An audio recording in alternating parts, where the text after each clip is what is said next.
12 days left before the bazaar and ito yung magiging first bazaar natin. And this will be at the Gala Food Park in Pasay on November 7 and 8, kaya naman visit nyo kami. So for my preparations, ito na yung mga nagawa ko. First, nag-check out na ako ng table ko. Actually, matagal ko ito pinag-isipan. Gusto ko sana bumili yung boot pero di kaya eh.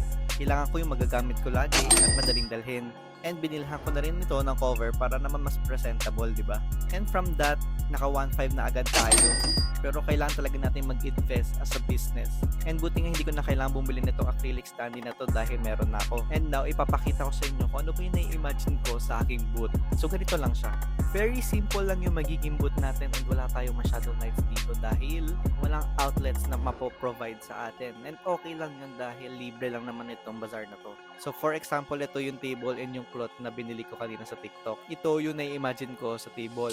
Ayan yung tatlong acrylic na kanina pinakita ko. And dyan sa gitna, yan yung mga testers natin. So, everyone can sniff and try our 50 ml perfumes. Dahil nga we have 25 cents available, hindi yan kakayanin ng acrylic standee natin. Kaya magiging kalat yan sa table.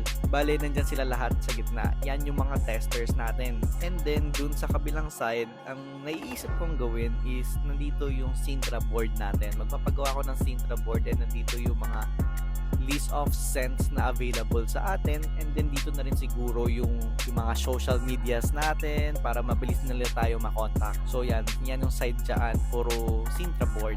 And then dito sa kabilang side naman, nai-imagine ko kasi bala kong maglabas ng scented candle. So if meron ako magiging available na scented candle that day, then dyan yan sa kabila. And then yan, ako nakatayo. So that's it for our progress, guys.